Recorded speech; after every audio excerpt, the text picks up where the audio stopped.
इनमें से कौन सा ऑप्शन सबसे बेहतरीन हो सकता है? देखिए, एक बेहतरीन रिटर्न की गारंटी नहीं है कि भाई आपने लिया है तो आपको रिटर्न मिलेगा। जिन्होंने 2026 में लगाए होंगे, जिन्होंने 2026 के जनवरी में लगाए होंगे, वहां पर उनके पैसे डबल हो गए होंगे। हाँ, बिल्कुल, लगभग जिन्होंने 2 लाख पहुंच गए। यस,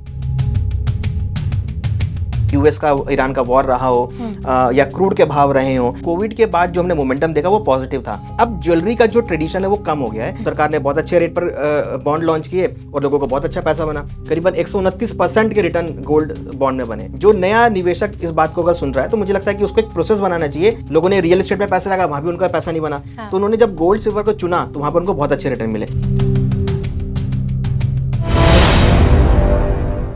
हेलो, नमस्कार दोस्तों, बहुत स्वागत है आपका नवभारत टाइम्स में। मैं हूं आपकी होस्ट एंड दोस्त संध्या बिष्ट। दोस्तों, आज के इस पॉडकास्ट में हम बात करने वाले हैं सोने और चांदी की चाल को लेकर, क्योंकि हम देख रहे हैं पिछले कुछ दिनों से सोने और चांदी की जो चाल है वो बदली बदली सी नजर आ रही है। जो इसमें निवेश करते हैं वो निवेशक नहीं समझ पा रहे हैं कि आखिर सोना जो स्थिर बना हुआ है इसके पीछे के कारण क्या है, क्योंकि जिस तरीके से कहीं ना कहीं वॉर वाली सिचुएशन है, जियोपॉलिटिकल तनाव लगातार हम पिछले कुछ वक्त से देख रहे हैं। लेकिन इस बीच जहां पर सोना आसमान छूता है, ऐसे में हम देख रहे हैं कि इसमें स्थिरता नजर आ रही है। इन सब फैक्टर्स पर आज हम बात करेंगे। ये भी जानेंगे कि अगर आप गोल्ड या फिर सिल्वर में निवेश करने की सोच रहे हैं तो कौन कौन से प्लेटफॉर्म आपके लिए बेहतर हो सकते हैं जहां पर आपको अच्छा रिटर्न मिल सकता है।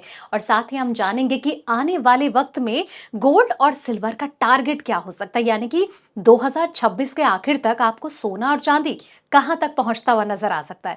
तो इन सब पहलुओं पर बातचीत करने के लिए आज स्टूडियो में मेरे साथ मौजूद है मेरे खास मेहमान। उनका तारुफ मैं आपसे करवा दूं तो अनुज गुप्ता हैं, जो मार्केट और कमोडिटी एक्सपर्ट हैं और जो पिछले 20 साल से कमोडिटी मार्केट को बहुत बारीकी से देखते हैं और कहीं ना कहीं जब भी वो प्रिडिक्शन करते हैं तो एक दर्शकों का जो भरोसा है वो भी बरकरार रहता है। तो आज सारे पहलुओं पर बातचीत करने के लिए वो हमारे साथ जुड़ चुके। बहुत बहुत स्वागत अनुज जी नवभारत टाइम्स में आपका। नवभारत टाइम्स के सभी व्यूअर्स को बहुत बहुत शुक्रिया।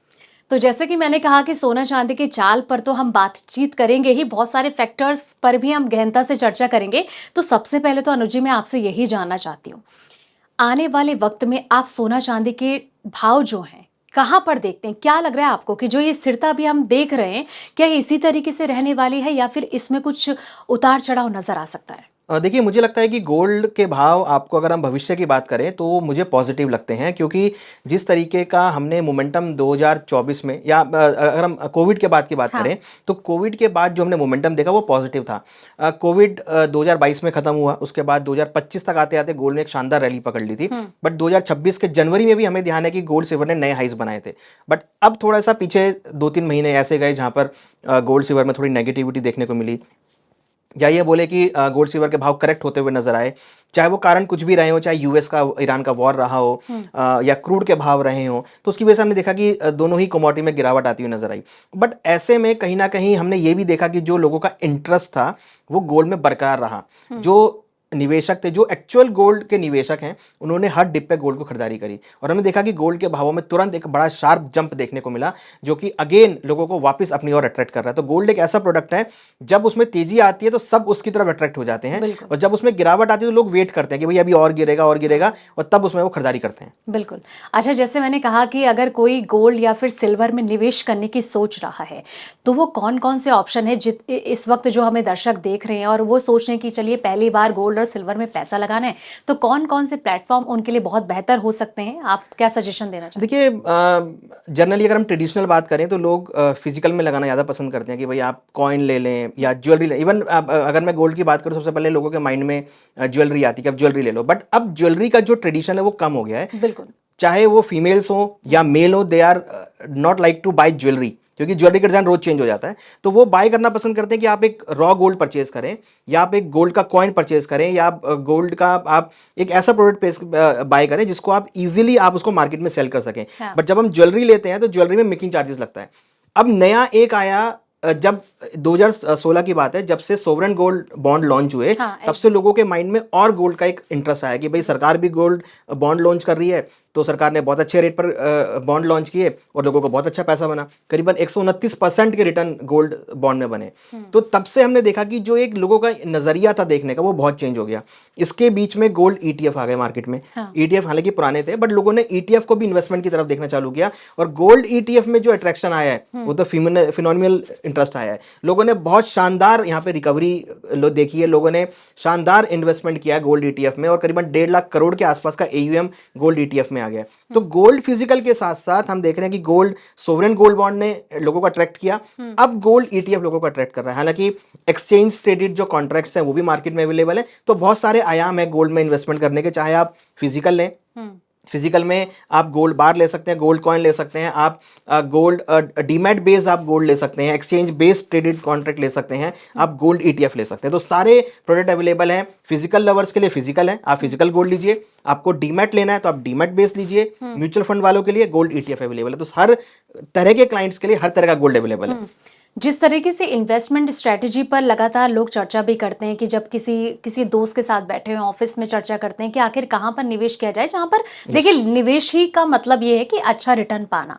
आपने कई सारे ऑप्शन बताए, एटीएफ की बात करो, डिजिटल गोल्ड की बात करो, एसजीबी की बात करूँ, तो मैं आपसे ये जानना चाहूँगी कि अगर मान लीजिए किसी को अच्छा रिटर्न पाना है तो इनमें से कौन सा ऑप्शन सबसे बेहतरीन हो सकता है? देखिए, एक बेहतरीन रिटर्न की गारंटी नहीं है कि भाई आपने लिया है तो आपको रिटर्न मिलेगा। अगर इसको मैं एग्जांपल आपको देता हूं कि अगर जिन्होंने 2022 में पैसा लगाया होगा उनको रिटर्न नहीं मिला होगा, जिन्होंने 2023 में पैसा लगाया होगा उनको पैसा बना होगा, 2024 में गोल्ड के भाव फ्लैट थे, जिन्होंने 2025 में लगाया होगा उनको फिनोमिनल रिटर्न्स मिले होंगे, डबल डिजिट में रिटर्न मिले होंगे। चांदी का भाव 170% बढ़ा, गोल्ड का भाव 80% बढ़ा। जिन्होंने 2026 में लगाए होंगे, जिन्होंने 2026 के जनवरी में लगाए होंगे, वहां पर उनके पैसे डबल हो गए होंगे। हाँ, बिल्कुल, लगभग जिन्होंने 2 लाख पहुंच गया। जिन्होंने फरवरी 2026 में पैसे लगाए होंगे उनके पैसे आधे रह गए होंगे।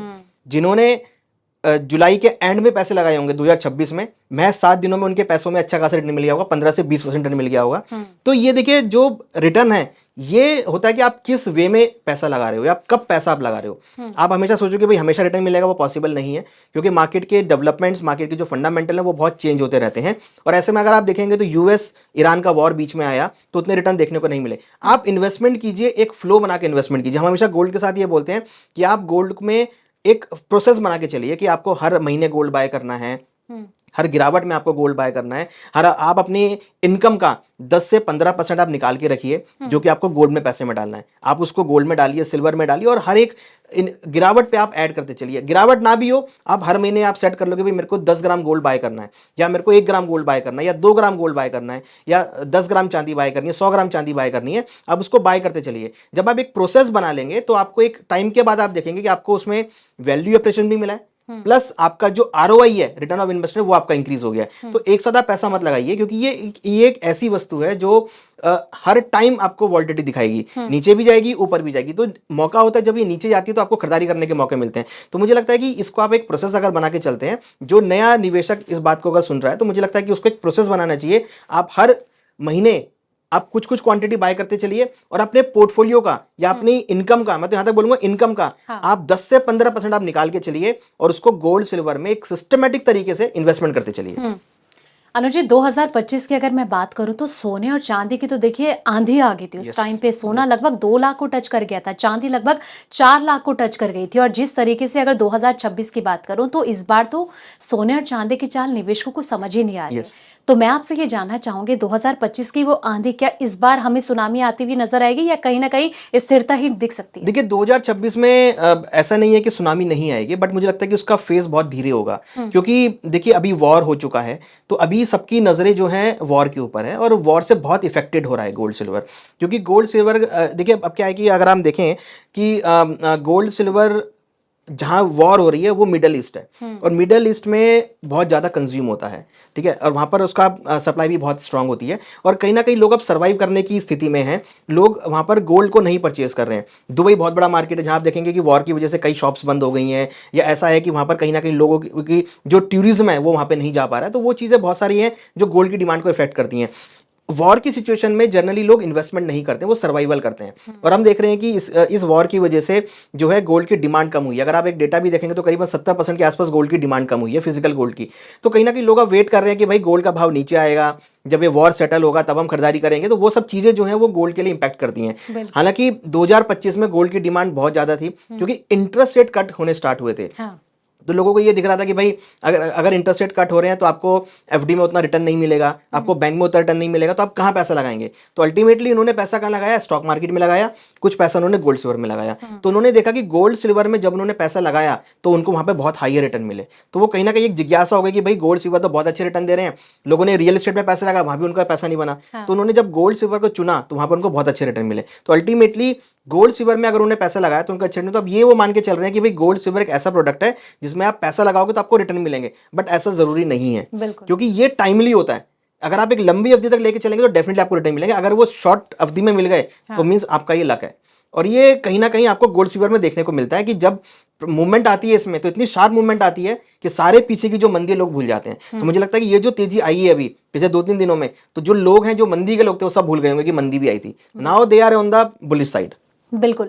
देखिए, जिस तरीके से रैली इसमें देखने को मिल चुकी है, लेकिन कुछ कहा नहीं जा सकता कि कब ये फिर से ठंडा पड़ता हुआ नज़र आ सकता है। लेकिन जैसे कि आप कह रहे हैं कि 2026 में फिर से हमें दिख सकती है आंधी। लेकिन अभी ये कह पाना बहुत जल्दबाज़ी हो जाएगी, क्योंकि वॉर वाली सिचुएशन इस वक़्त सबसे बड़ा पहलू बन चुका है।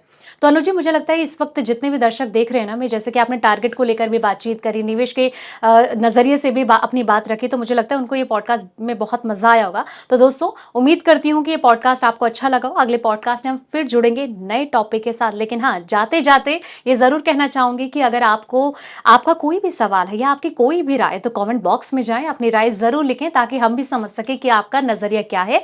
और अगर आप गोल्ड या फिर सिल्वर में निवेश करते हैं तो इस वक्त आपके पोर्टफोलियो किस तरीके से चल रहा है, किस गति के साथ बढ़ रहा है, ताकि हम अगले पॉडकास्ट में फिर से हम अनुज गुप्ता जी के साथ बातचीत करें और वो आपको और बारीकी से समझा सकें कि आपको किन किन चीज़ों का ध्यान रखना है। और जाते जाते ज़रूर चैनल को सब्सक्राइब करें और साथ ही इस पॉडकास्ट को लाइक शेयर ज़रूर करें। तब तक के लिए आप देखते रहें नवभारत टाइम्स।